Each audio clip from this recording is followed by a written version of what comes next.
The Major Spoilers podcast covers news, reviews, and of course spoilers, and goes into details about the topics discussed. So if you haven't read, listened, or watched the items we talk about, you might want to come back later.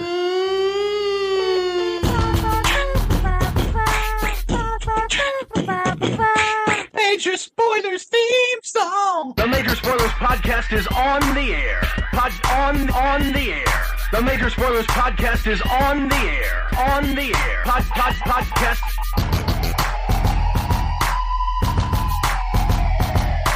I'm Matthew. I'm Rodrigo. And I'm Steven. If you're listening to the Major Spoilers podcast. The Major Spoilers podcast is on the air. Hey everyone, welcome to the Major Spoilers podcast. Thank you so much for downloading us and checking us out this week. This is the general topic discussion. If you haven't, general topic. Don't forget to go check out the Major Spoilers pre-show. You can find it, everywhere, because we're doing something different this week. We are releasing all the shows. We're doing everything everywhere all at once. This week on the Major Spoilers podcast, all of our shows releasing on all of the feeds, all at the same time. So if you do listen to more than one of our shows, your feed's going to get really clogged up, and I apologize for that. But I know that there are tens of thousands of you, literally and figuratively, literally tens of thousands of you who only listen to one or two of our shows, and you don't even know we do some of the other shows. So again, the reason why I'm doing this is so that you can get a listen to all of the other stuff that we do. And maybe you want to come and join us at patreon.com/major spoilers. Just like Fisher Millard, who's our newest gold level boss this week. We're waiting for you to get a shout out in our show. And you can do that when you join us over at patreon.com/major spoilers. All right. Let's see. Yes. Also, for those of you who are taking notice, the pre-show is a patron-only thing, but this week it is also on all the feeds. So you'll also be able to hear us bitch and complain about Flash a little bit later in the week. So look forward to that. Mm-hmm. Joe Quesada left Marvel. Did you guys see that? I did. What do you think? I honestly had forgotten he was still at Marvel. Was he the publisher, or was he like? He was the bigwig in charge. He was the. But he wasn't the editor in chief, because Chester has been the editor-in-chief for the last few years. No. Cebulski. C.B. Cebulski is the editor-in-chief. No, he was basically the same as, what's his name over at DC Comics, who got... Jim Lee? No. Well, I mean, he was he and Jim Lee were both co-presidents or whatever of... Mm-hmm. And Dan DiDio. Dan DiDio, yeah. He was their chief creative officer. Joe Quesada was the chief creative officer. That's not a thing. Yeah, it is. No, that's not a thing. Yeah, CCO is definitely a position. It's totally made up. All positions are made up. It's true. The chief creative officer is the guy that says how big the shoulder pads are supposed to be for all the characters. Mm-hmm. Mm-hmm. How big the pirate folds have to be on the boots. Yeah. Right. Yep. Pirate folds on all boots, as far as I'm concerned. Well, if you have to remember, creative officer, you could do that. Joe Quesada made the mandate that no more smoking in the comics, so that he's the one that made Nick Fury and Wolverine give up their cigars. He made him quit. Mm-hmm. And I'm totally down with that too. But he was also the editor of Marvel Knights in 1998. So true, and he was also the editor who was like, "Should anybody ever be married?" And, I'm like, well, yeah, but should they though? Yeah. Sometimes people are married. How long was he? How long was 18 he? 18 years, I want to say. Long time. Longer than that. Yeah. I mean, he started as he wasn't started as, but he wasn't. You have to remember that there. He was editor-in-chief. He was editor-in-chief of the company in 2000. Though. Yeah, in August of 2000. Okay, so over 20 years then. So in 98 was when he was the editor of Marvel Knights. Right. So it's before that. Wow. So yeah, he's been, and same way with Tom Brevoort. He's been there. I think he was talking the other day on his Twitter that the Monday or Friday of this last week was his anniversary of when he started as an intern for Marvel. Like his 30th or 40th anniversary is when he started as an intern. And now he started in 89. Yeah, so he's been there quite a while as well. So just like Dan DiDio has a bunch of other projects currently in the works. He did launch I want to say Dan DiDio launched a comic book line with Frank Miller. Yeah, he was doing something with Frank Miller, right? Yeah. And so Joe Quesada also said in his farewell address that he has some things that he's working on outside of the Marvel universe. So we'll have to, I guess, wait and see what happens. What happens? I mean, good for him. Really, when you have somebody work in a management capacity for that long, unless when they started there was like a huge change, it's really difficult to tell like what was theirs and what was different, or what their like general I guess direction was, because in that time there have been some great and some absolutely terrible Marvel comics. So it's not like he was such an impact that he, single-handedly crashed the ship or elevated Marvel to new heights necessarily. So it's tough to tell what the I mean, when Joe started at Marvel, they were just coming out of Chapter 11, and they did the Marvel Knights, which was successful, and then they launched Ultimate Spider-Man, which was literally, I think Ultimate Spider-Man was probably that first step to Marvel coming back as a force, kind of like New Teen Titans was for DC in 1980. So, as much as I complain about some of the things that Quesada, especially the Quesada and Jamos regime, were responsible for, I feel like in a lot of ways Quesada was a big force in raising Marvel out of the 96 crash and the nonsense of the 90s books and kind of bringing them back to a point where, you can't spit without seeing a Marvel property on TV. Sure. Yep. So good luck to Joe Quesada. Yep. Man's got a beautiful signature. Does he? He does. It's this big Q that looks like the sun with these little flibberty bibbers on it, and then he puts the Quesada, the Yesada across the Q. And every time I see it, I'm just like, that is awesome. I don't necessarily love his art, but I love his signature. Yeah, it's pretty cool. It is. There is a new Predator movie that lands on Hulu of all places. The trailer just dropped. It's called Prey. It's going to launch on August 5th. Now, if I were to tell you that the title of this movie does not have the word Predator in it, but the text does kind of look like the Predator text, but it's called Prey. Knowing what you know about the Predator franchise, and hopefully you haven't looked at the story, or maybe you've already seen the trailer or not, what do you suppose that this story is going to be about? It's going to be focused on somebody being chased by a predator, and that person is going to be like, I am a cool person and you will love me, and then I am eaten by a predator. Is what I think it's about. I mean, that's pretty much what they're all there. I mean, no one's I can tell you this, Rodrigo, no one in this film is ever going to scream, get to the chopper. Get to the chopper. I don't think that's in Predator. I think that's in Commando. Because in this movie, Prey, it takes place 300 years ago in the Comanche Nation. So this would be Native Americans battling the Predator or a Predator. Yeah. And Predator. Yeah.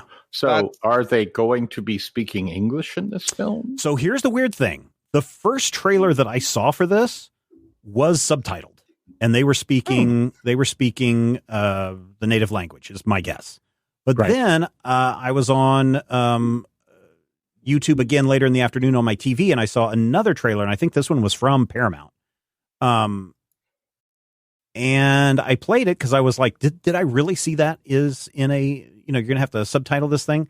And it was like English, but it was almost like you could tell it was dubbed English. So I have no idea what's going on in this as far as language goes. I have a feeling, since it's going to be on Hulu, you can flip to whichever one you want. This goes back to subs versus dubs. Mm-hmm. Oh no, I'm sorry, 20th Century Fox. So this is a Disney joint. Yeah. I always like that though. I mean, they did a whole season of not a whole season, rather a whole episode of season 2 of Westworld, focusing on the leader of the Ghost Nation, which is a made up thing, but it was, all about the indigenous tribe and the indigenous stuff. And it was all in, and I can't remember the language. But it was in the native language. I think it was in the Sioux language, I think. But Yeah, it was a great episode. And, like I always say, my kid and I watch a lot of Japanese media, and because I kind of instilled this in them, believe dubs are better than subs, because when you hear it, even if you don't understand the language, you can get a lot of, kind of authentic emotion in hearing the way something is said, even in a language you don't know.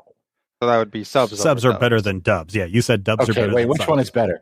Okay, the one where you hear the actual language. That is subtitles. Over subtitles. See, I don't know. Dublin, Ireland. Yeah. Man, I'm tired. I was up all night with my concern here, as you might expect, is who's doing this?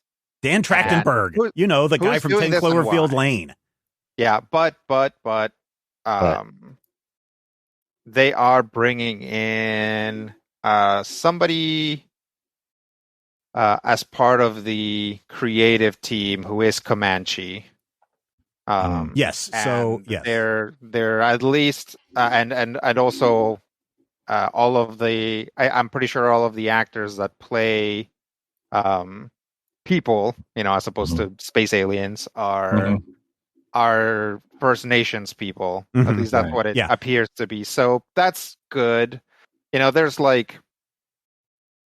I'm not, I'm not Comanche, and I'm not a Native American, but a faithful portrayal is good, but also we are looking at a pre-industrial. Yeah, but just like a very old school look at how these tribes lived. So, historical accuracy is going to play into this. Right. Also, it's the content itself could have some issues. So hopefully they're handling that carefully. Here's what Deadline says. Jane Myers, who is one of the producers of this, in this paragraph that I'll quote from over at Deadline, it says, in bringing the film to life, providing an accurate portrayal of the Comanche, which would ring true to indigenous peoples, was key. Myers, an acclaimed filmmaker, Sundance Fellow, and member of the Comanche Nation herself, is known for her attention and dedication to the films surrounding the Comanche and Blackfeet nations, and her passion for honoring the legacies of the Native communities. As a result, the film features a cast comprised almost entirely of Native and First Nations talent, including Mid-Thunder, newcomer Dakota Beavers, Stormy Kipp, Michelle Thrush, and Julian Black Antelope for this. So nice. Yeah, they're going to do that. Also, they're saying that you will be able to stream it since it's being released as a streaming. You can choose whether you see it in English or you see it in all Comanche. And I'm like, when I watch this, I'm going to watch this in the all Comanche and let them just show me what they're saying. Yeah. No, I prefer that. And also, if you guys get to see, which I talked about in the pre-show, Everything Everywhere All at Once, it jumps back and forth quite a bit between English and Chinese. So be aware of that if that's something that's going to be off-putting to you. I rather enjoy jumping back and forth between languages. My mother-in-law, when they're at home, she speaks Thai. She speaks English fine, but she'll jump back and forth between Thai and English. And so it gets really funny when she goes on after about a day hanging out. You do understand the nuance and the intonation of stuff. So if she says something to me in Thai, I kind of know what she's saying. And so I think that's good to interact with those kind of things. So that's coming out on August 5th on the Hulu. It looks very fascinating from the standpoint. So if you haven't seen that trailer, go check it out. Yeah, I wasn't going to watch it until we had this discussion. So yeah, that's pretty cool. Let us do. Oh, speaking of, I guess streaming, Paramount Plus, Rodrigo, what's going on with the Halo? So I started watching Halo. Have you guys seen any of it? I have not. I don't have the Paramount Plus. I don't really intend to get it. I know everybody's like, but Steven, Star Trek Discovery or Star Trek Strange New Worlds. And I'm like, yeah, sorry. Yeah, Paramount is really, really banking on Star Trek, and it works because, people love Star Trek, but they also have Halo, and I started watching it. I'm maybe 3-4 episodes in. Mm-hmm. Now, are they doing a week-on-week release or a dump all at once release? I don't know. This actually started coming out a few weeks ago, if not like a full month ago. Okay. So I don't know how it's being released. I only just now was like started watching it because the other stuff I was watching finished up. So I'll say this for it. I've always enjoyed reading the lore of Halo because I certainly can't absorb it through the games because I'm absolute garbage at them. So I was like, oh, they're going to make a Halo TV show. Okay, this is interesting, and I will give this to them. They've kept it interesting because things in the series that were like, it's like in the game, you're spending a lot of time running around shooting aliens. And then every once in a while, there's like some text or somebody says like, well, is it even ethical to make a Spartan? Right? Because the big guy, the Master Chief and the other guys are like genetically modified and like basically genetically modified cyborgs. Yeah. Mung Bean and peas. That's right. There's barely any actual beef left in them. So it's like, and also they're like programmed, right? Like their brains are programmed to be like loyal and to fight for the USNC. I don't think it's a USNC. I forget what their like EarthGov version is. But yeah, so it's like in the game, there's like all like some rustlings of like, hey, is it even legal to do this? Like, what happens if some sci-fi premise were to happen? And I'm happy to report that this series immediately dives into that and kind of like abandons shooting aliens for like the first 2 or 3 episodes. Oh, really? Interesting. To deal with like, is it ethical to make Spartans? Is it ethical to like flash clone someone and use their brain as a computer? Like, so that's interesting. I wasn't expecting that. And at least for now, it's keeping my interest. Although now they're kind of, it looks like they're kind of heading back towards alien fighting, which, I guess is what I signed up for in the first place. So maybe that'll be good too. So yeah, I'm just kind of seeing where it goes. Like I said, possibly in the pre-show, I'm not very attached to Halo as a property. So if this ends up being kind of boring, I'll probably drop it. Because again, when you think about like me watching little baby Pokemon shows or something like that, where I'm like, even if the show's not interesting, I'm interested to see how they implement game concepts into the show. Yeah. But with Halo, I don't have that because, like I said, I can't get past like the first stage in video games, and forget it if I'm playing like a multiplayer with other people. Yeah. Like I just get someone's just going to camp on you, and that'll be the end of that. Just immediately killed, right? Yep. And the one moment where maybe I sneak up on someone, I press the wrong button, and instead of shooting them, I like dive in front of them so that they can kill me. What's going on with the Pokemon, the new game? What is it called? Something in Violet, Sunshine and Violet? Scarlet and Violet. Scarlet and Violet. When does that come out? Because I mentioned it to the boys today, and one of them was like, the oldest, of course, was like, I don't know anything about that game. And then the youngest immediately opens his bedroom door and he says, it's coming out. I've seen the trailer for it. And I'm like, okay, but when does it come out? He's like, I don't know. And he closes his door. So that's coming out in November of this year. Like, all right. So Christmas-ish. Yeah. Christmas presents. All right. Very much meant to be a Christmas present. And so we know what the starting Pokemons are? We know what the starters are, yeah. So the starters are a little cat named Sprigatito, a little crocodile that's also a chili pepper named Fuecoco, and then a little duck with, now we know, like kind of a blue coif.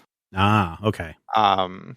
Like a pompadour sort of named Quaxley. But we don't know what their middle or final evolutions are yet. We've also seen a handful of other new Pokemon. Yeah, what's with the Lechonk or whatever his name is? Yeah, people are going crazy over Lechonk because it's a really cute, funny name, and it's a cute, funny looking Pokemon. As I've mentioned to people are like, why is he called Lechonk? That sounds French, and I thought this was supposed to be Spanish. But Lechon is like a suckling pig. So that's what that's probably what they're referencing. And then you throw that cake to make it lechonk, and it's cute. Okay. Nice. Neat. So November. Okay. I know what at least one kid is getting for Christmas because even this weekend he was still out Pokemon Go hunting. Yeah. But we do it. So we do it. The duck has a ducktail, is what you're saying. A ducktail haircut. He's got a pompadour. Not necessarily a ducktail. I don't know what a ducktail haircut. That's where you. It's like what Fonzie wore. It's where you slick the hair back and then you kind of bring it all together and you create a little swoop at the very bottom that resembles a duck's tail. Yeah, maybe. I mean, look up Quaxley and you tell me. Yeah, it's very different. It looks more like a Elvis pompadour kind of thing. It really looks like a hat. Like, yeah. So people were like, Elvis's hair was, in fact, a ducktail haircut. Yeah, kind of. So people were like, is this going to be a hat? Is he going to take it off? And then in this latest trailer, you see him like, or like running his like wings over his luxurious hair or feather or something. It's hard to tell. Also, yeah, if you look up Quaxley and you see all these like other evolutions, that's just fan art. Yeah, that's just excited people that are like, oh, maybe I can sort of predict where they're going with it. I'm seeing a little white duck with what I'm presuming are green. Looks feet. Like a W. Yeah, it's blue. Yeah. It's like a light blue. He's got blue feet. Like a grease back ducktail haircut. It's cool. Yep, and then probably the main art has like his wing out to the side, like he's saying, "You must be this tall to fight me" or something. Yep. Quaxley's but he's very short. Quaxley's coif has a smooth feel thanks to the rich, moist cream that holds it. The coif can become unkempt should it get dry. There you go. They have released. Yep, they have released their Pokedex entries. Nice. So, in Japan, his name is Kuasu, which is like part quack and part wax, which I think is hilarious. Oh, there you go. That's probably where it comes from. Quack wax. They've also shown us what people in the Pokemon circles called the box legendaries. So there's two legendary Pokemon. One's on the box of Scarlet, one's on the box of Violet. They're kind of like snake lizard looking guys. Mm-hmm. One of them has like turbines instead of feet, and the other one has kind of like a motorcycle tire like coming out of its neck. So some interesting designs. Turbo feet. Yeah. So my guess on that is that they're transformers. Like they're going to be able to like turn into motorcycles or airplanes, or possibly combine into like a super duper motorcycle. Oh, speaking of transformers, did you guys see the Lego Optimus Prime transformer? I did. Is this the one that actually transforms? This is a Lego set where you get to build Optimus Prime, and he actually turns into the cab over. Wow. You can fold him up and do that. He comes with an Energon cube. He also comes with an Energon axe that you can put on his hand. He comes with the gun. The gun folds away on his back and everything. It looks really cool, and it folds up. I mean, it's true to the cartoons of the 1980s and to the actual model itself. It looks very detailed. Looks very cool. It's $169.99. Which more is cartoon accurate than the original probably Prime figure. Yeah. Oh my god! It stands. Let me see if I can find the height of this thing, because it stands pretty tall. Yeah, it looks huge. Height is 14 inches. Yeah, 35 centimeters. Good layer of height. It is it's a big figure. So I dig that. It looks cool. It's $170, and some people might be going, man, that's really expensive. That's about right. Yeah, not for a Lego set. Yeah, that's about right. So this one has, here's what the rule of thumb that I've been using for years, and it still kind of holds true for this one. This one's also got some licensing issues probably tied up with it too. But usually I go by how many pieces are that, take that times 10 cents. And so this one has 1,508 pieces, which if you went by 10 cents a piece, that would be $150. Throw in another $30 for licensing, and that puts you right into that spot of what the price is. Wow. So, yeah. Now I know what I'm going to ask for Father's Day. I am really hoping. Yeah. So this is available now. If you're going to buy it off the Lego.com website, I don't know if it's in stores yet. I think you can only get it off the Lego.com website. I know some people have already gotten it. So there's somebody that I follow. I forget what his name is, Dennis somebody, on Twitter. He's already got it and has built it and took pictures while he was building it of the piece and then stationed it next to a lot of his other Transformers stuff. He's a Transformers nut. So I know you can get it, but if you want to get it, my recommendation, this is my collector mentality here. Get 2 of them. One of them to open up, build, do all the cool things. The other one to keep in a box for like 10 years, because here's the thing that happens with Lego. This will be for sale on the Lego site for at least 8 months. And then they will take it away and no longer sell it anywhere. At which point, everybody who didn't get it the first time will be desperate for these things. And by 5 years from now, you could sell this thing for $500 easily in 5 years. Sure. So you can make money on this and still have an Optimus Prime set for yourself, unless your basement floods and all your Lego boxes get soaked and you have to take the boxes and throw them away. So yes, I know this from experience. So yes, only the Aquaman set survived. Yes, that would be nice. The one thing that I'm hoping that they do now, I know they did Optimus Prime, but I think they really need to do Megatron as a follow-up. I don't know if they're going to do that or not.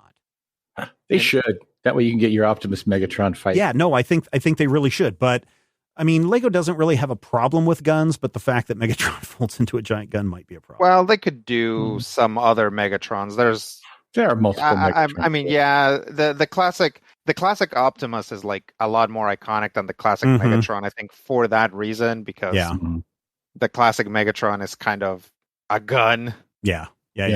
So anytime there's a new version of Transformers, Optimus is still a truck and Megatron is something else. Yeah. Right. I have a feeling that this is going to sell well enough that they will be able to convince Hasbro ? Who does the Transformers? Hasbro or Mattel? Yeah, that they will probably be able to commission a Megatron or Starscream or something. Decepticon. You know what? Well, I think, aside from the he's a gun, I think it's also part of the problem with that original Megatron mode is that it's specifically a gun from the Man from U.N.C.L.E. So there may be double levels, but the last time I remember seeing an alt mode Megatron, he turned into a weird little like silver tank thing. Yeah, but still looked like classic Megatron Gen 1. Oh, I see. Because the movie one turned into a tank. Yeah, and also an airplane. He had a couple modes. Yeah. Not the like 80s Transformers. Not the Michael Bay stuff. Right. The movies that we all just go poo poo.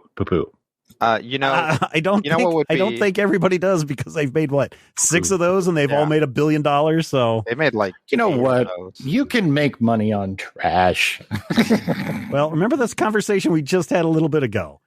Yeah, where everything that's being made, you're wrong, and I'm like, but I didn't say that. I said, well, number one, Matthew is wrong, but I said that there is stuff that is not made for you. And I would say, Matthew, that the Michael Bay Transformers definitely not made for you. But there are a lot of people who love the Transformers movies.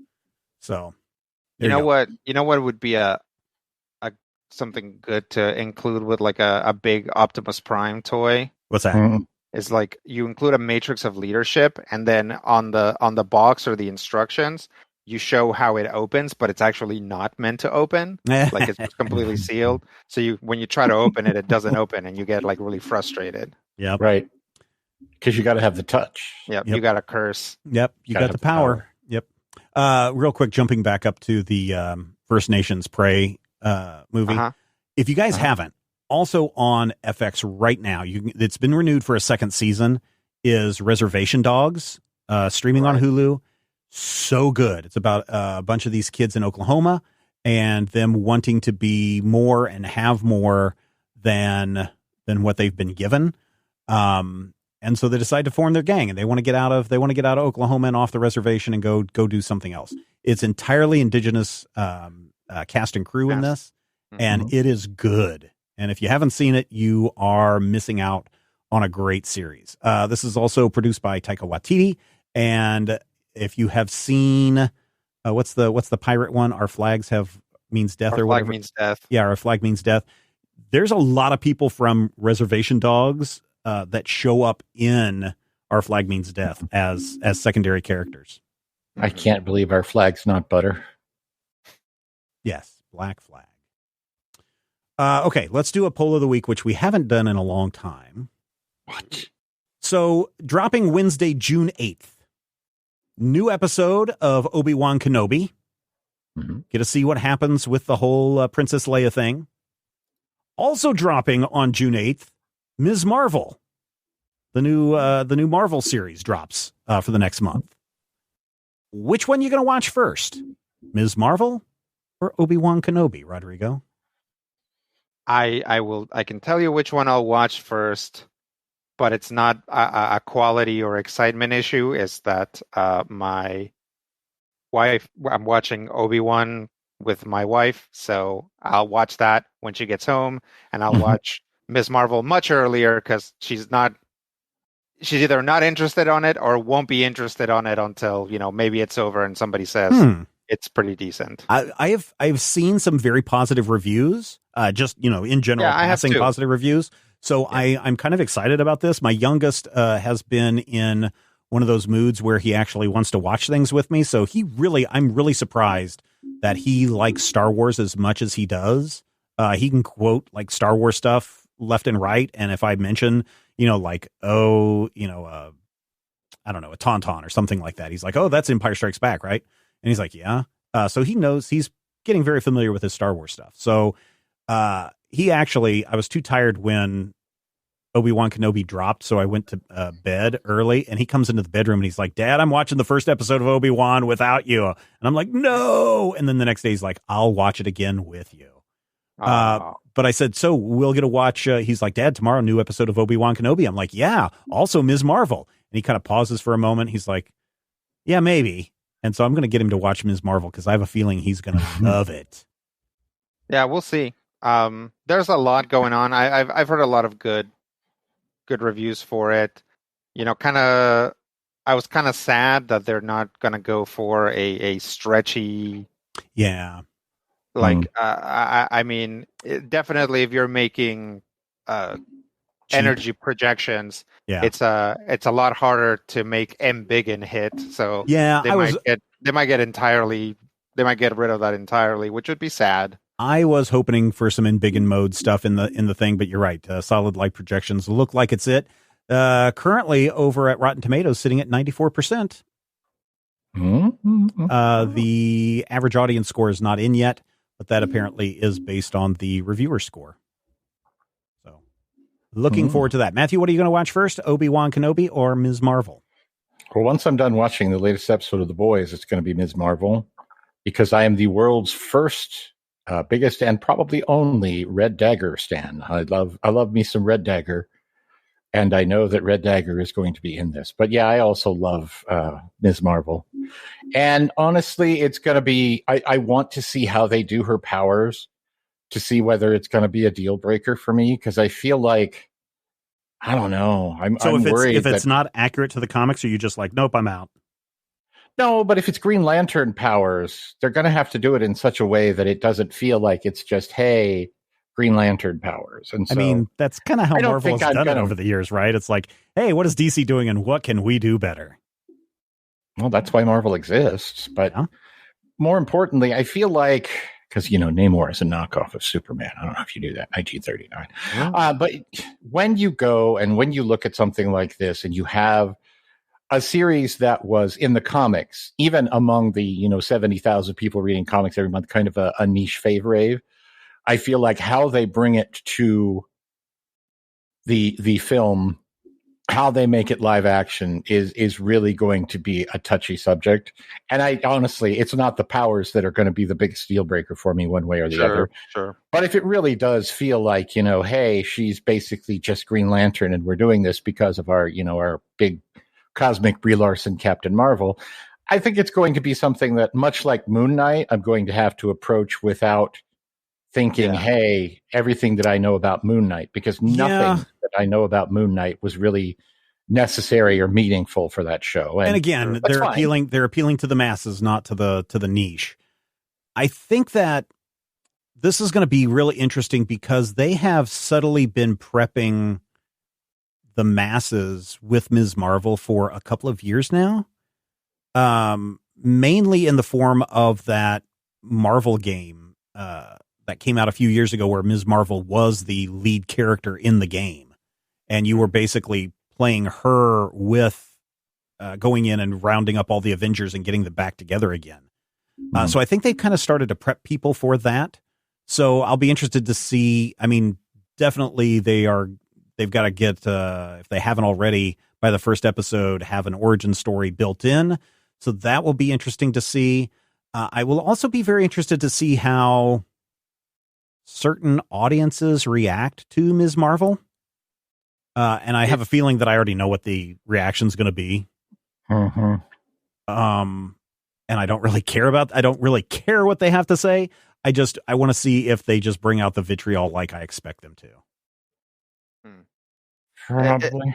Ms. Marvel is actually going to be really interesting when you take a step back and look at the whole thing, right? Because Ms. Marvel, that character of it's Kamala Khan, right? Mm-hmm. So that character comes from an era of Marvel where they are like, we're not doing X-Men, right? Mm-hmm. It comes from that like Inhumans are the new X-Men era of Marvel. Terrigen Mist. Yeah. So that's her origin. So now, even though they have the X-Men back, but everybody hated the Inhumans. So it's like, I'm interested to see what they're going to make her origin be. It's probably going to be like Kree or something. But it's interesting how, it's like, now they're making this and she doesn't have her powers. They're saying because they're hard to do, but a lot of people suspect it's because they're doing Fantastic Four as well. So they don't want her to have the same powers as Mr. Fantastic.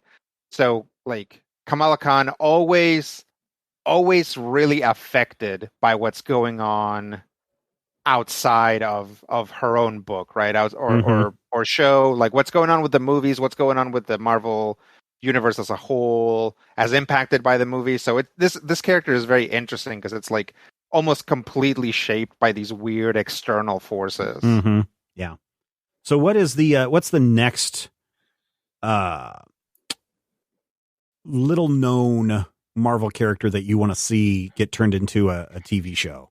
TV show on Disney Plus. My answer is Moon Girl and Devil Dinosaur.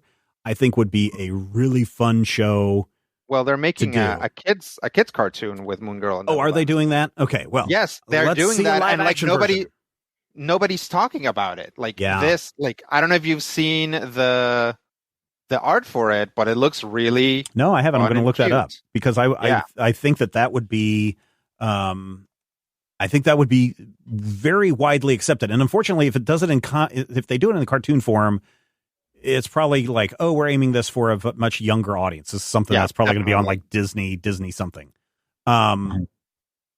Whatever their kid show channels are. Yeah, who knows what their channels are called anymore? Disney Tots. Oh yeah, I'm looking at this art. This looks really cool. Yeah. Oh, I like that Devil Dinosaur. That's a good looking dinosaur. Yeah.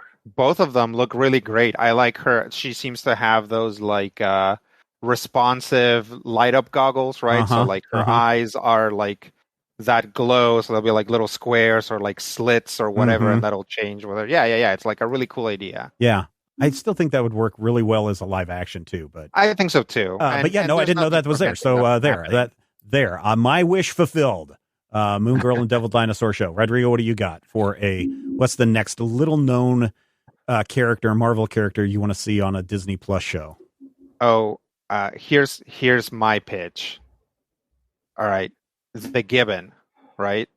It's like, is it a monkey guy? Is it just a monkey? I would probably be okay with making it just a monkey. Well, they did hit monkey already, and that kind of came in with mixed reviews. Right. So my pitch would be, try your best to make is it the Red Ghost or the Red Phantom? The Red Ghost, yeah.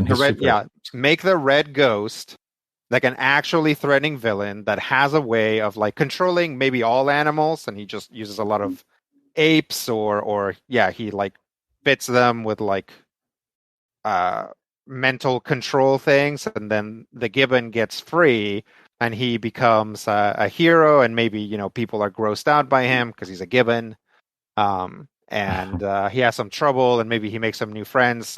He meets Spider-Man. I don't know. The Gibbon is like I think the Gibbon has been a bad guy too at times, right?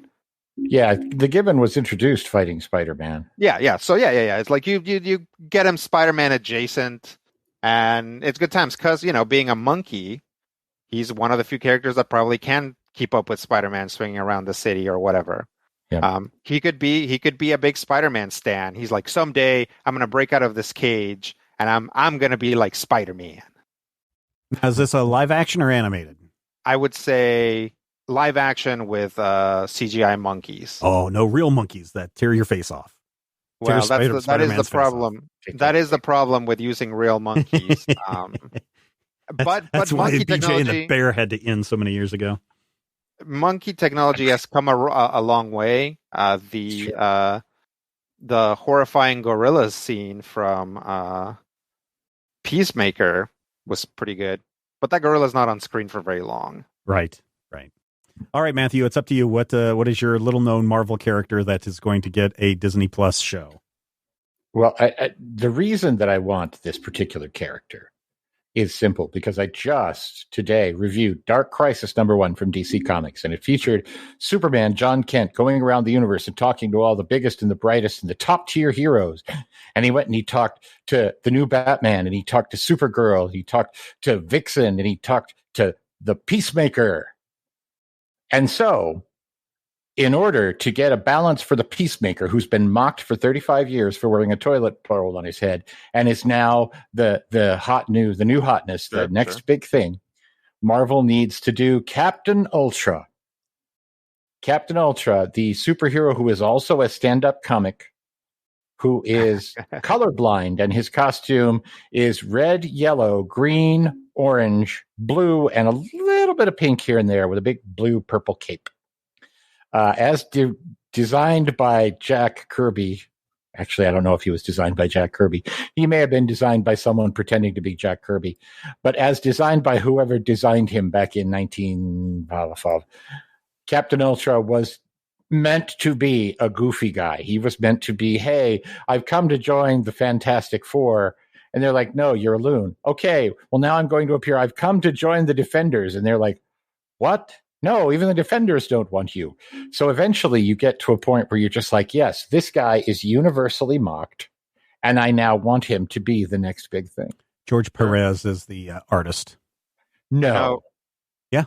No. Captain Ultra, created by Roy Thomas, artist George Perez, Joe Sinnott as the inker. No. Oh, there you go. Perez I was thinking it was much earlier. I was thinking it was like Fantastic Four 110, but 177, December 1978. I mean, Captain Ultra, not very well known, so it's hard to find any information on him. You know what they should do? 177 wouldn't have been in 78. It would have been in 76. Oh, sorry. Small print on my typed out script. Yeah, you're good. You're good. What they should do if they do that is like the first episode, like there's like the color is like weirdly moody, right? It's like kind of bluish or whatever, like Matrix style, or like maybe kind of greenish Matrix style. And this guy's like running around and he has his costume, and everybody's like, are you really wearing that? And it's not until like halfway through the second episode that he says that he's colorblind, at which point like everything like we do like one pan around the room, and when we get back, all the colors are back where they're supposed to be, and we see that he's wearing like colors that do not match. Yeah. Right? Like, I thought, because he's like green and yellow and red is like, all of these colors, like the red, green colorblind people perceive as orange, right? Or as like this same kind of color. I actually had that exact, like I used to play City of Heroes. We lost Rodrigo.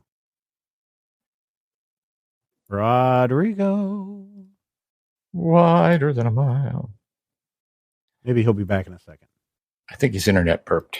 I hope not, because we got one more segment to go, and it's a really important segment. The most important segment of all. Well, I think it could be fun. It could be horrible. We'll have to see. Oh, yeah. He bounced and now he's back. And now we can hear you, Rodrigo. Okay. Welcome back. Anyway, long story short, I had a friend. We used to play City of Heroes together. And I would have to do a once over on his costume and be like, no, sorry, that's neon. Half of your costume is neon green. The other half is neon yellow. So pick one. Stick with it. We would go in. And there's a bunch of little bubbles for colors, right? And I would be he'd be like, okay, I want something that's bright red, like scarlet red. And I'd be like, okay, that's 5, 8, right? Diagonal, up and down, 5 bubbles down, left and right, 8 bubbles in. I would help him make his character that way. Nice. Dear listeners, you can join the conversation about these stories and more over on our Discord server. You can join the Major Spoilers Discord server for free. And we'd love to see you join our growing community of awesome spoilerites. There's a link in the show notes. And apparently cat gifts awaiting your arrival, although I think this week was Star Wars Hello There gifts. So something will be waiting for you when you join the Major Spoilers Discord. So nice. This last week, I got back into a Rockford Files fix. And so I was like, oh, I need to go and see how many of those episodes that I have on my Plex server, because at one point I was making legitimate backup copies of my DVDs to put onto my Plex server. And I discovered that, I only have the first season and it's all corrupted. So I went back and I burned all of not burned, but made legitimate backup copies of all 6 seasons plus the first volume of the made-for-TV movies. And put them on my Plex server. So I've been going up and down on that. So I figured now would be a perfect time for a Rockford Files quiz between Matthew and Rodrigo. Oh, no. Remember, I've never seen an episode of Rockford Files. No cheating. No opening up your browser. No clickety-clacking in the background.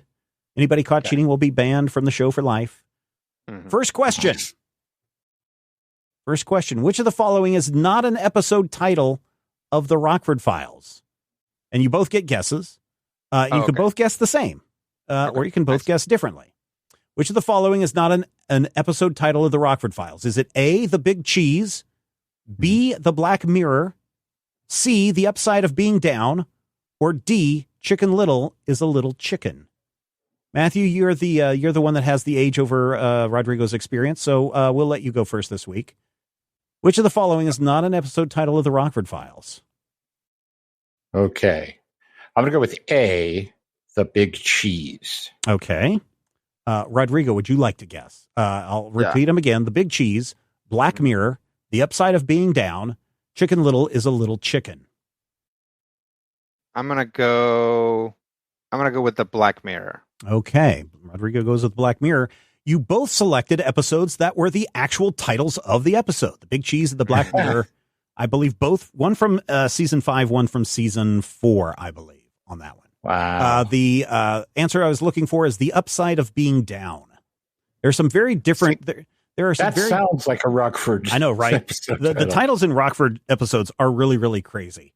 The other thing that the Rockford Files did throughout its 6-season run was have a lot of 2-part episodes. At least every season has a 2-part episode.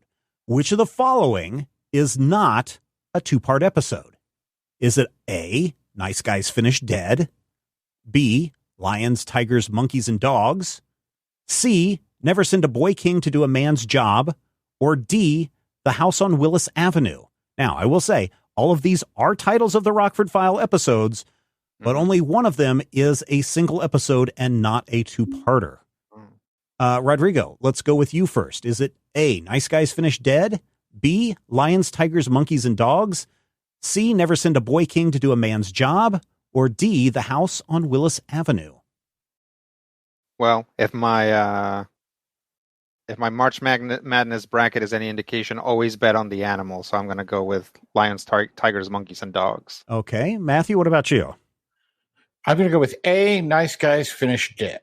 Wow. Okay. You both selected episodes that were 2-part episodes. The only one that was a single episode of this is Never Send a Boy King to Do a Man's Job. Let's see. The one that is a really good one is The House on Willis Avenue. This is one where Rockford discovers that the CIA is putting in computers to track every single person in the United States, and also working with Interpol to track everybody in the entire world. I think at the time, all 5 billion of them. So that one is a very interesting two-parter. So far, we've got a 0-0 score here. Nice. Noah Berry Jr. played Rockford's father, Joseph Rocky Rockford, and Joe Santos played Sergeant Dennis Becker. But these were not the only recurring characters on the show. Rockford also had adventures involving Evelyn Angel Martin, his lawyer, Beth Davenport, and often ran afoul of Police Lieutenant Doug Chapman and Lieutenant Thomas Deal. Of these four, which appeared on the show the most? Was it A, Stuart Margolin as Angel Martin? Is it B, Gretchen Corbett as Beth Davenport? Is it C, James Luisi as Lieutenant Doug Chapman? Or is it D, Tom Atkins as Lieutenant Deal? Matthew, we're going to let you go first on this one. Which one appeared on the show the most? I'm going to go with Angel, because I remember Angel. Okay. Rodrigo? Well, like I said, always bet on the animals. So I'm going to go with Doug Chapman. Okay, Doug Chapman. All right. Matthew got it right. Stuart Margolin played Angel Martin in 37 episodes.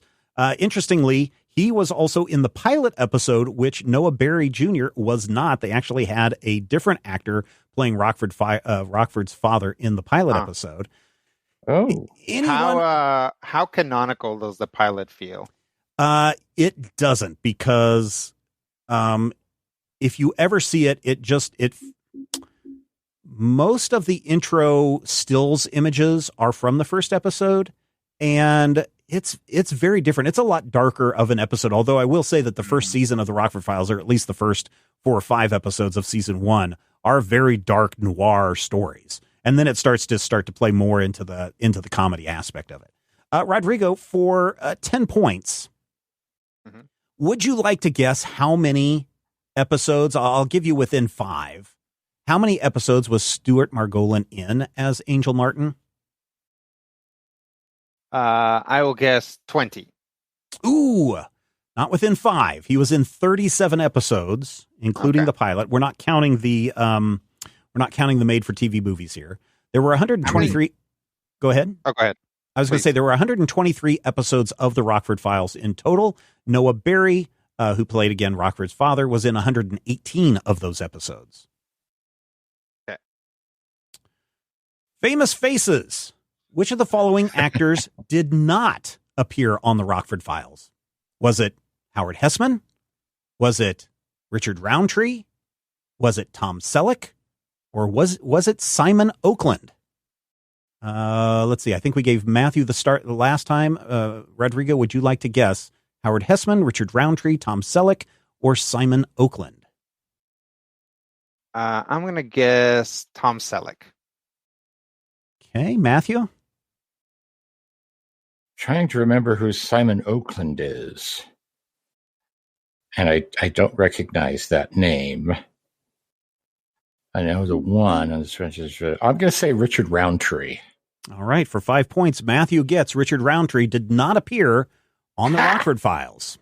Tom Selleck. Simon Oakland? Simon Oakland played Vincent St. Cloud, a big mouth, loudmouth competitor of Rockford's. He was in, I want to say, 3 or 4 episodes. He died of a heart attack not long after the series ended, if I remember correctly. So Howard Hessman, I was talking about The House on Willis Avenue. He actually plays this like nerdish kind of, not public defender, but somebody who's out there for the good of the people, always trying to sue the city and other people for doing things. So he was in that. Richard Roundtree did not. Tom Selleck played Lance White in, I want to say, 3 episodes of the Rockford Files. And then, as I said, Simon Oakland played Vincent St. Cloud. Famous Faces continued. Which of the following actors did not appear on the Rockford Files? Was it A, Rita Moreno, B, James Cromwell, C, Bill Mumy, or D, Jameson Parker? Rodrigo. Jameson Parker. All right. Matthew? I don't know who that is, so I too will say Jameson Parker. You are both correct. Jameson Parker did not appear on the Rockford Files. Bill Mumy, as everyone knows from Lost in Space, he was in the first episode, not the pilot episode, as a store clerk. Rita Moreno, of course, played Jim's longtime friend, also maybe possibly prostitute friend. James Cromwell, I forget what episode he played in. I want to say he was in the first season, a first season episode as well. Jameson Parker, for those of you who don't know, played A.J. Simon on the series Simon and Simon. Oh. I don't want to say any more because that may give away another answer in another question.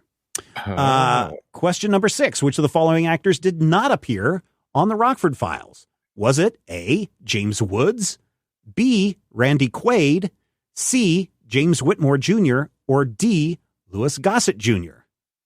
Matthew? I'm trying to think of the time frame. Well, this would be 1974 to like 1978. I'm going to say James Woods. It seems too early for James Woods. Okay. Rodrigo? I'll say James Whitmore Jr., right? Oh, yeah, that's another name that I listed. Here's the thing. This is the reason why both of you are wrong. James Wood was in the very first episode. He plays a spoiled rich kid who kills his parents for the money. James Whitmore Jr. Plays, well, I don't know if I should say, let me double check here and make sure I didn't. He plays a guy who steals Rockford's identity and gets a lot of people in trouble. Louis Gossett Jr. actually was in an episode with Isaac Hayes as another kind of troublemaker. The reason why I put Randy Quaid in here as the correct answer is because if you see the Beamer episode, Beamer's Last Case, I think is the title of the episode. Every time I see him, he's a spitting image of a young Randy Quaid from like National Lampoon's Vacation. I don't know why they call it Hamburger Helper. It does just fine on its own. So there was for a long time talks about a remake of the Rockford Files. And what's his name from Swingers, and also Vince Vaughn. Yeah, Vince Vaughn was going to play the modern day Jim Rockford. Got me thinking, if I just put a few tweaks onto an episode description of the Rockford Files, it could literally be an episode today. So I'm going to give you, with a slight modification, this is the description of an actual episode of the Rockford Files with a small tweak, and you tell me which real episode this was. Rockford is shanghaied during his vacation by an old Iraq war commander and forced to take place in an international spy conspiracy. Is this A, the Hawaiian Headache, B, Paradise Cove, C, Quickie Nirvana, or D, the Dexter Case? Rodrigo, would you like to go first? Yes, I'll say Paradise Cove. All right. Matthew? Quickie Nirvana. All right. You are both incorrect. The word that I changed around is Iraq War. This would have been a Korean War. I also didn't put out during his Hawaiian vacation. Rockford is shanghaied during his Hawaiian vacation by an old Korean War commander. The answer is, of course, the Hawaiian Headache. And so you feel that there's a TV show that this would just fit into? Oh, yeah. You could just literally take the plot of the Hawaiian Headache and just tweak it for modern day settings, and it would be your episode of the Rockford Files today. It would be your remake today. Okay. Next episode. Rockford Files today. Jim Rockford takes down a bunch of domestic terrorists who want to keep their guns, grenades, and rocket launchers because my Second Amendment rights. Am I talking about A, the attractive nuisance, B, the dark and bloody ground, C, so help me God, or D, the battle for Canoga Park? Matthew, would you like to go first?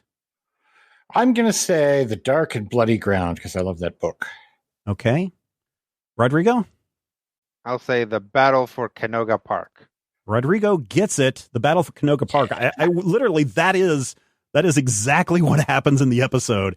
Is there's a bunch of Second Amendment nuts that are stockpiling guns, rocket launchers, and grenades because of their Second Amendment rights, and they're ready to take over the government. It is a very prescient episode for today. Yes. So Rodrigo gets 5 points in that one. Finally. Competition is good for business, but when a mega corporation starts buying out Rockford's friends, the detective figures out a way to slow down corporate growth.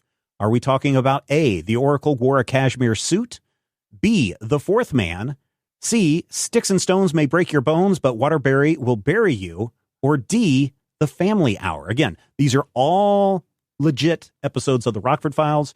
You need to tell me which one of those titles best fits the description. Rodrigo. Sticks and stones, and I forget the rest. Yes, sticks and stones may break your bones, but Waterbury will bury you. Okay. Matthew, what about you? I agree. That sounds definitely like a title for that story. Well, no, they're all titles, but yes, that is the one that is the correct answer for both of you.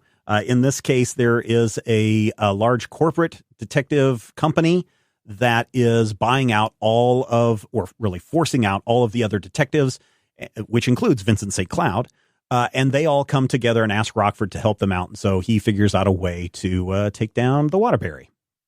Nice. All right. This is the last one in the Rockford Files today. Rockford welcomes home his childhood foster brother who has struck it rich as an NFT millionaire.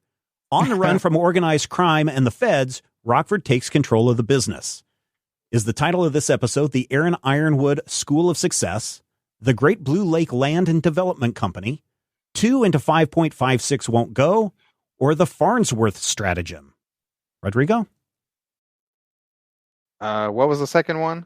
The Great Blue Lake Land and Development Company. I'm going to guess that one. Okay. Matthew?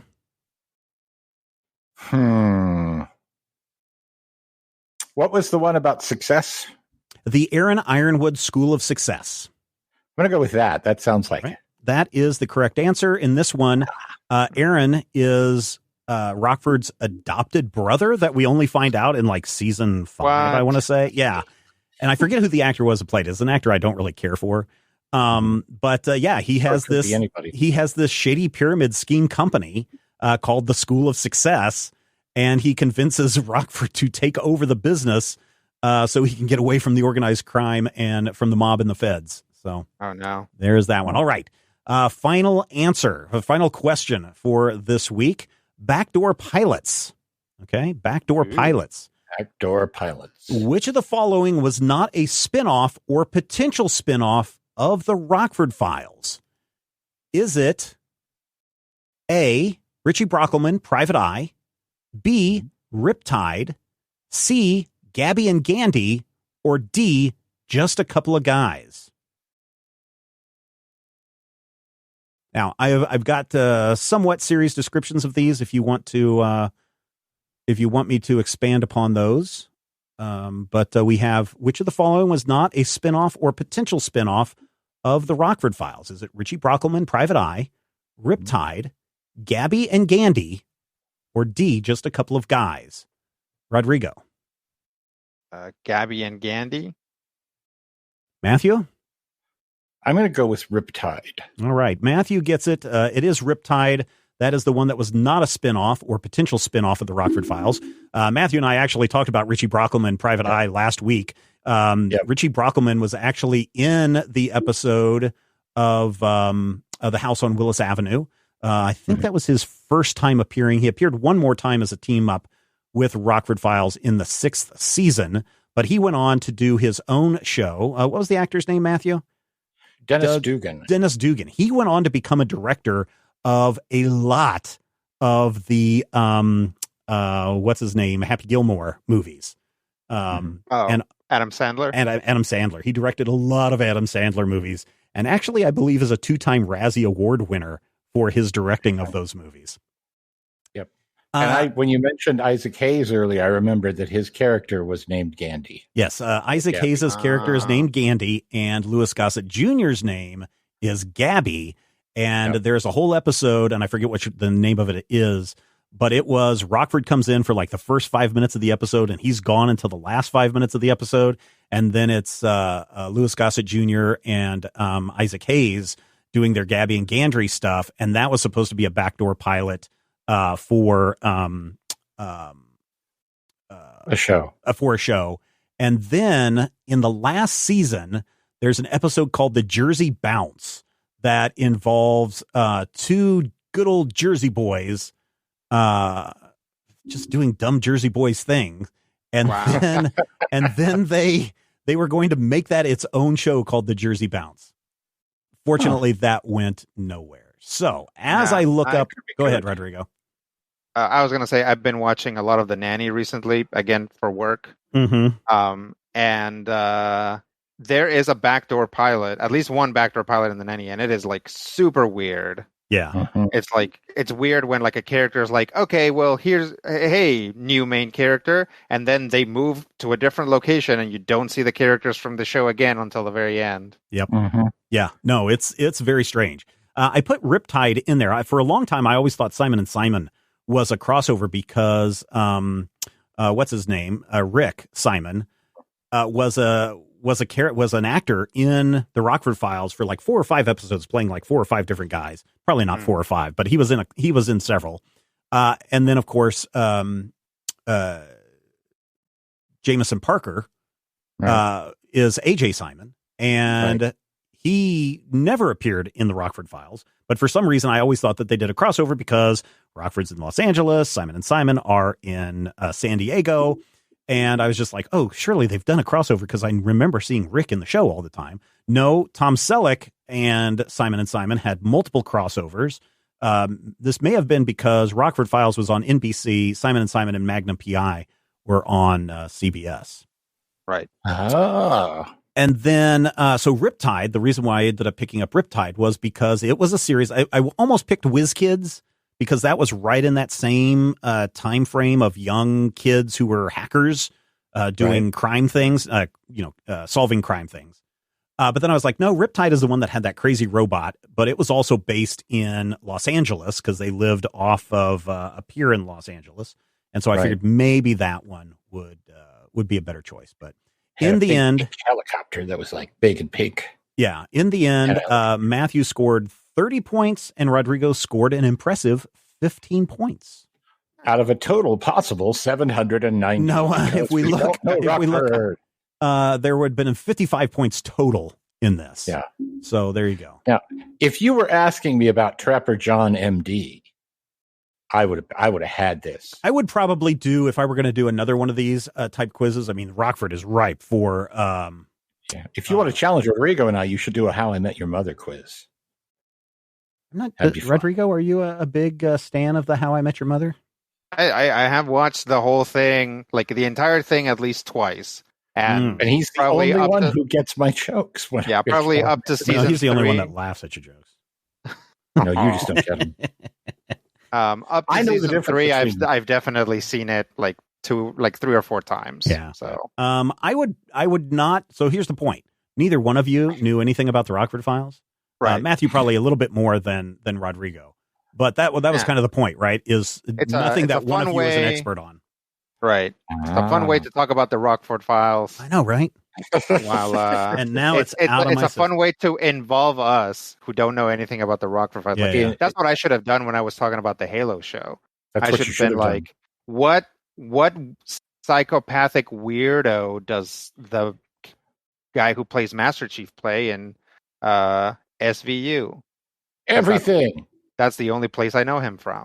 Wait, who voices Master Chief? No, he's an actual actor. They actually show Master Chief out of his costume, and that was a big point of contention. He has a face? Yeah. Yeah, that was the whole point of contention with a lot of people. They were like, how dare you show us Master Chief? Especially after The Mandalorian, I think a lot of people who... Halo coming up, they were like, we're going to get... This is going to be our Mandalorian. Man. But it wasn't. He immediately takes his helmet off and he's like, hey guys, my name is Pablo Schreiber. That's the name of the actor. Yeah. I was really hoping that they could have kept the helmet on the entire time in Mandalorian, or at least just showed the back of his head in that one episode where he got his head shot up and the droid had to fix him. I would have been so happy if we just got to see the back of his head instead of his face. I think the only time I've ever seen an actor cover their face the entire time is the Judge Dredd movie with Carl Urban. Yeah, with Carl Urban in it. Yeah. Where he committed to the bit. And I love that. Or anytime Sia is on TV. That's true. But I mean, if you go through the 3 Spider-Man movies, there are like so many times that Peter Parker's just running around unmasked for reasons unknown, and it's just a matter of, it's an extra thing. Yeah, The Mandalorian was like a big change in that, right? Because Hollywood doctrine basically says you get that mask off as quickly as possible so we can see the actor. That's something that the actors want. That's something that like the directors want so that their character can emote. That's something that like the editors want so that they know what they're editing to. I guess actually if you're an editor, it's probably easier to just keep the mask on and then you can throw the sound in wherever. Yeah. So maybe it's been the editors that have been like, hey, we should make a show where like the main character doesn't take off their mask. And that way we can do all the sound on post. And they did a pretty good job. It was until the last episode of season 1 before he took it, or second to last season. Yeah. And it was, I mean, I get what you're saying, Stephen, but it was also it was a big deal, right? They built up to him taking that helmet off pretty well. Not so in Halo. Halo doesn't care about Master Chief's identity because it doesn't matter. Like, I get that a lot of people were upset about it. And I get that Master Chief has a real mystique, and seeing a person's face, regardless of who that person is weird. Yeah. Especially, like, it's also weird because the Spartan armor is so big. Mm-hmm. Right? So when he takes his helmet off, his head looks small because the armor itself is so bulky. So, I'm like 3 or 4 episodes in, and we haven't. Nope, that's not true. All the other Spartans took their helmets off too. Never mind. There you go. The Rockford Files final season, 6th season, only had 12 episodes. Why did it have 12 episodes? Anyone want to guess? Because I'm going to say heart attack. No. I'm going to say Watergate. No. So Jim Rockford, James Garner ate beef for 45 years. He had heart attacks. No, he did not. James Garner did a lot of his own stunts in the show, and he ended up with a bad back and really bad knees. And there are a lot of episodes where you watch the Rockford Files and you see him running, and you can tell, he looks like he's running like he's an old man. No, it's because his knees are banged the heck up, and they are hurting him when he's trying to run. But he was trying to be a trooper until season 6, when his doctor said, I am putting you in the hospital because you should not be working. Your back and your knees are so bad, you have to go into the hospital for recuperation period. And that's where we ended up with the Jersey Bounce and as a backdoor pilot episode. And then he tried to come back, but at that point, he just couldn't act in that show anymore. And so they canceled it. There was also probably a contract thing saying he had to be in a certain number of episodes for the show to continue. And because he was under doctor's orders to not continue to act, they were like, okay, well, I guess you're breaking your contract, so we'll see you. So that's ended up with 12 episodes. When you watch him, there are things where he's clearly got a Mick Foley limp, where it's like, it is definitely that. He's a 40-year-old man, but he's walking like he's 70 because his knees are so shot, and it's painful to watch in some of those later. What was that? I feel like we were talking about something either here or on Critical Hit about a show about a stuntman. The Fall Guy. The Fall Guy. Oh, right. But the actual actor didn't do his own stunts, so you bring in a stuntman to do that. Yeah, it's like I want to say at the beginning of Singing in the Rain, it's like similar, where like some of the what's his name, Donald O'Connor. Yeah, he starts out as a stuntman, but a lot of the stuff he's doing, like especially when he's like flying an airplane into a barn or whatever, is like that's a stuntman. Mm-hmm. Yep. But no, Rockford did most of his own driving stunts. He is famous for the J turn, which if you've seen any movie, and even like Secret Service people do this, they'll put the car in reverse, go as fast as they can in reverse, slam on the brakes, swing the tires so that the front end swings around, and then they put it in drive and go forward. That was, I don't know if it was invented by James Rockford, not James Rockford, by James Garner, but he introduced it to television audiences in the Rockford Files and performed that driving stunt himself. Yep. They did that all the time on the Dukes of Hazzard. I thought it was the coolest thing ever. Yep. I completely wrecked the transmission and steering gearbox of a 1968 Ford pickup. Oh, it was ugly. It was ugly. Why, trying to do that or trying to jump? Yeah, you can't do that in a pickup. Trying to jump a creek and then saying, if I jump this creek, I'll freeze in midair and then I'll come back and land safely. Is that what you were thinking? Okay, Stephen. I mean, that's how those Duke boys were always in trouble. Steven. Come back after the commercial. You understand that I do know the difference between television and reality, right? I don't know sometimes. Well, when you were younger, maybe you overestimated the Did difference. Did I really? And wreck your car. I don't know how many cars. Okay, you told me that you used to like ride around on like the top of cars because there was nothing to do with them. Yeah, see, like, because you watched Teen Wolf. You can't First of all, that was the fault of Teen Wolf. Yeah, well, that's what I'm saying. You can't say no. Dukes of Hazzard is too far if you're emulating Teen Wolf. Well. Okay, fine. I will grant you that. But 325 General Lees were used in the Dukes of Hazzard series. Some say as low as 255. In the Rockford Files, they used 3 cars every season: the hero or beauty car, the action car, and the damage car. Yep. And that was it. The hero car. That's one that was like all the close-up stuff. Yeah, I know. I know all about the hero car, man. I'm a fan of Herbie. It's like the Lassie. Like when I was cars young, was the Esprit. You could visit a Herbie hero car in a museum. You'd be like, "This is the hero car, you guys." It's why Lassie was always a boy, because the boy collies have like better, like longer, fluffier fur. Yep. They look more beautiful. They look more like a beautiful girl dog. Yep. That happens to a lot of us. 1974 Pontiac Firebird Esprit was the car. I believe that's pronounced Esprit. Whatever. Esprit. It actually was, if I remember correctly, of that car. They had to do a special version of that car that you couldn't necessarily just buy it without a lot of modifications in it. So right. And it did. A lot of times when people talk about Rockford, they're like, yeah, that was a Firebird. And they're like, it had the Firebird on the hood. And I'm like, no. No, it never did. No. It never did. But people remember it. Like the Mandela effect, I think, Smokey and the Bandits. Smokey and the Bandit, yeah. Well, and also because Trans had the Firebird on the hood. Right. And this car had added a Trans Am some suspension to the car for all the stunts. Right.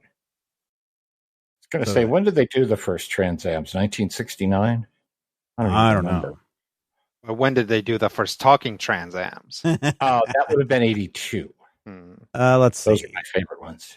What came first? The Trans Am is an upgraded package of the Pontiac Firebird introduced to the market in 1969. Yeah. I used to be a gearhead. And as long as it's before 1983, my gearhead knowledge is remarkably solid, and it freaks out my kid every time. But after 1983, I got nothing. So if you ask me about a modern vehicle, I'm like, well, it's got 4 wheels. Here's the keys. Let's go. But, you go back to gearheads of the 1970s. I can talk backwards and forwards on some of these old things. It's hilarious.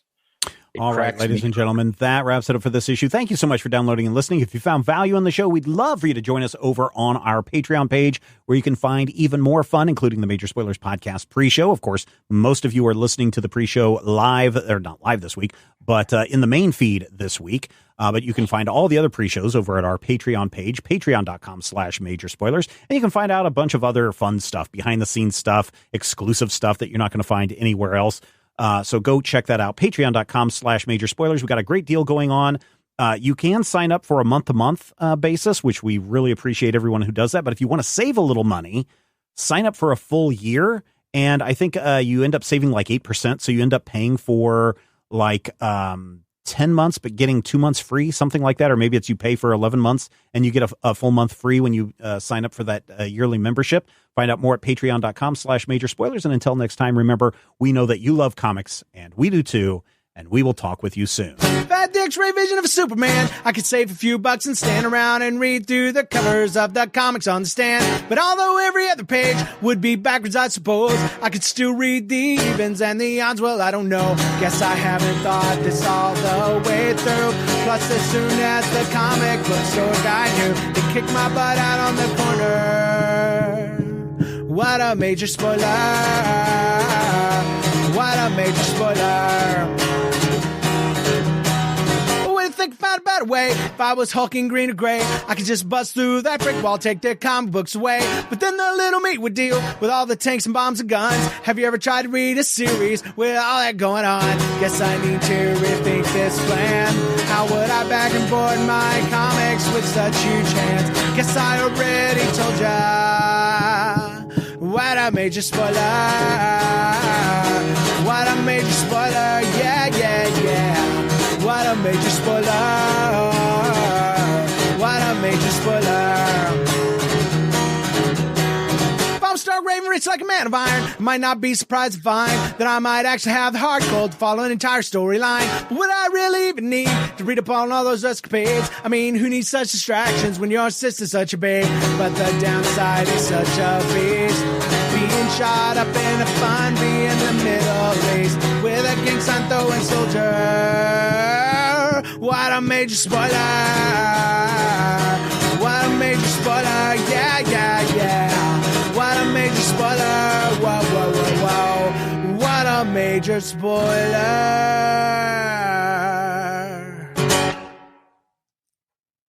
This podcast is copyright 2022 by Major Spoilers Entertainment, LLC. It's true that some things change as we get older. But if you're a woman over 40 and you're dealing with insomnia, brain fog, moodiness, and weight gain, you don't have to accept it as just another part of aging. And with MIDI Health, you can get help and stop pushing through it alone. The experts at MIDI understand that all these symptoms can be connected to the hormonal changes that happen around menopause. And MIDI can help you feel more like yourself again. Many healthcare providers aren't trained to treat or even recognize menopause symptoms. MIDI clinicians are menopause experts. They're dedicated to providing safe, effective, FDA-approved solutions for dozens of hormonal symptoms, not just hot flashes. Most importantly, they're covered by insurance. 91% of MIDI patients get relief from symptoms within just 2 months. You deserve to feel great. Book your virtual visit today at joinmidi.com. That's joinmidi.com.